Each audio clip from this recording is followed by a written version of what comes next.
इस साल महाकुंभ की सदियों पुरानी परंपरा युवा जोश की एक नई लहर के साथ जीवंत हो उठी। प्रयागराज में हुए महाकुंभ में बड़ी तादाद में जेन जी इस आध्यात्मिक सफर का हिस्सा बना। जेन जी यानी वे युवा जिनका जन्म 1990 के बाद और 2010 से पहले हुआ है। आंकड़े बताते हैं कि कुंभ जैसी तीर्थ यात्राएं अब सिर्फ बुजुर्गों तक ही सीमित नहीं रह गईं, बल्कि युवा श्रद्धालु भी इन पवित्र समागमों में पहले से कहीं ज्यादा दिलचस्पी के साथ जुड़ रहे हैं। ऑनलाइन ट्रैवल प्लेटफॉर्म इक्सिगो के मुताबिक प्रयागराज महाकुंभ पहुंचे श्रद्धालुओं में से 50% की उम्र 30 साल से कम थी। वहीं 20 से 25 साल की उम्र के 26% युवा आस्था की डुबकी लगाने पहुंचे।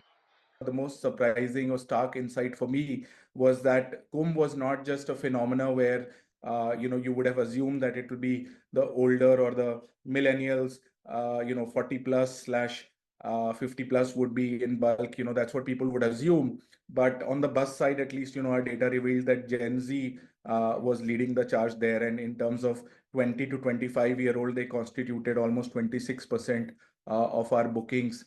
And if we look at less than 30 years old, then almost half of the bookings came from Indians who were less than 30 years old who were traveling to that region during the Kumbh.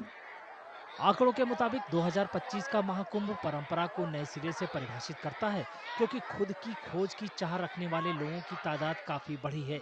Railway booking के सबसे दिलचस्प रुझानों में से एक ये है कि 60% श्रद्धालुओं ने अकेले यात्रा की।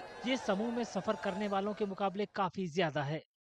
The other interesting thing is solo travelers, even on the train side, right? Which is again an indication of younger population that was booking these trips. On the train side, solo travelers made almost 60% of the bookings during this period, right? Which is again a significant shift of travel behavior we saw during this time. जानकारों के मुताबिक युवा पीढ़ी के बीच धार्मिक पर्यटन में ये उछाल उनकी जड़ों और आध्यात्मिकता के साथ नए सिरे से जुड़ाव को दिखाता है। इस बार महाकुंभ की अहमियत इसलिए ज्यादा थी क्योंकि ये एक ऐसी दुर्लभ खगोलीय घटना से जुड़ा था जो 144 सालों में सिर्फ एक बार होती है।